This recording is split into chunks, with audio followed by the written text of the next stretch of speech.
Hey, what's up guys? It is your girl, Coach LeighAnn, down here today in Fitness in Plainville, bringing you another sneak peek into our upcoming training phase. So we have a couple of core stations this phase, one of which is going to be a resistance band crunch. So we're going to use that good crunching method when we get ourselves set up. So we're going to use the resistance bands that are attached to the top. Most of us are probably going to be fine with a yellow band. It's going to kind of depend on who you are, but we're going to need something that's challenging enough that we feel it. For a lot of us, the black band just is not going to be enough for us. So we're going to get ourselves set up on the ground. We've got our knees on the ground. If, like myself, you need the knee pads because it's kind of uncomfortable on your knees, it's totally fine because you got to spend the whole station there. We're going to get the toes tucked in behind us. When we grab onto the band, we want to wind up with kind of like our pinkies touching. And we're going to keep the hips right on top of the knees the whole time.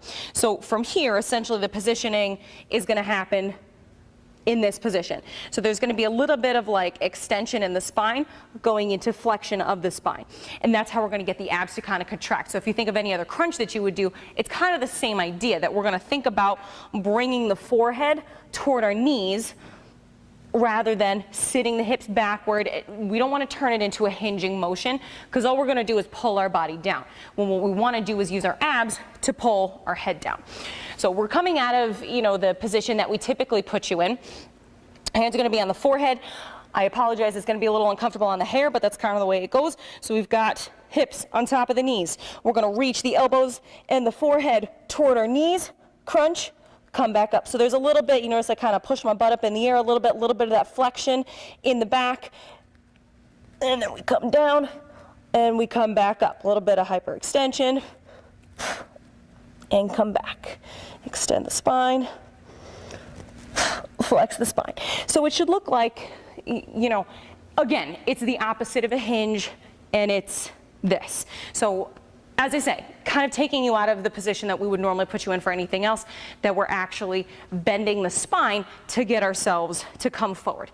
And that's how we're going to activate the abs. So when we get ourselves set up, you notice I was a little bit behind, like my knees were a little bit behind. The head is going to be kind of almost underneath the attachment, maybe slightly behind. So our level of challenge is really going to come from the size of the band as well as our controls. A nice slow controlled pace is going to make it much more challenging. Make sure that we're not flying through this at minimum 2 seconds. We can get that hold at the bottom for a longer contraction and control back up to make sure we get the eccentric lengthening that we keep talking about. So if you have any questions how to perform this exercise, let any one of your coaches know. We'd be happy to help you out and expect to see it in your upcoming phase.